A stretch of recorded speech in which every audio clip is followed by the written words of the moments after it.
ಇದಕ್ಕೂ ಮೊದಲು ಹಾಸನ ದೇಗುಲಕ್ಕೆ ಮಾಜಿ ಸಿಎಂ ಎಚ್.ಡಿ. ಕುಮಾರಸ್ವಾಮಿ ಭೇಟಿ ನೀಡಿ ದೇವಿ ದರ್ಶನ ಪಡೆದರು.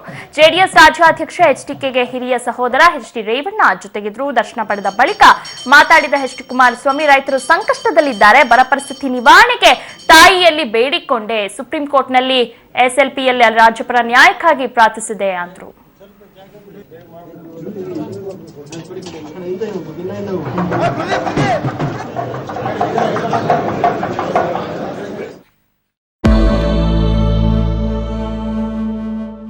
ಸರ್ಕಾರದ ಮಹತ್ವಾಕಾಂಕ್ಷಿ 1791 ಕೋಟಿ ರೂಪಾಯಿ ವೆಚ್ಚದ ಉಕ್ಕಿನ ಸೇತುವೆಗೆ ಸಂಬಂಧಪಟ್ಟಂತೆ ಬೆಂಗಳೂರಿನಾದ್ಯಂತ ವಿರೋಧ ಬಹಳಷ್ಟು ಭುಗಿಲೆದ್ದಿದೆ.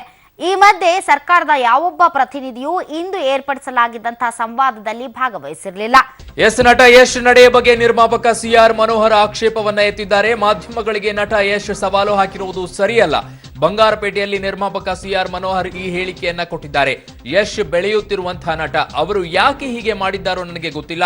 ನಟ ಯಶ್ ಜೊತೆ ಮಾತಾಡಿ ಅವರ ನಿಲುವಿನ ಬಗ್ಗೆ ಅರಿವು ಮೂಡಿಸುವ ಪ್ರಯತ್ನವನ್ನ ನಾನು ಮಾಡ್ತೀನಿ ಅಂತ ಕೋಲಾರ ಜಿಲ್ಲೆಯ ಬಂಗಾರಪೇಟೆಯಲ್ಲಿ ನಿರ್ಮಾಪಕ ಸಿಆರ್ ಮನೋಹರ್ ಈ ಹೇಳಿಕೆಯನ್ನ ಕೊಟ್ಟಿದ್ದಾರೆ.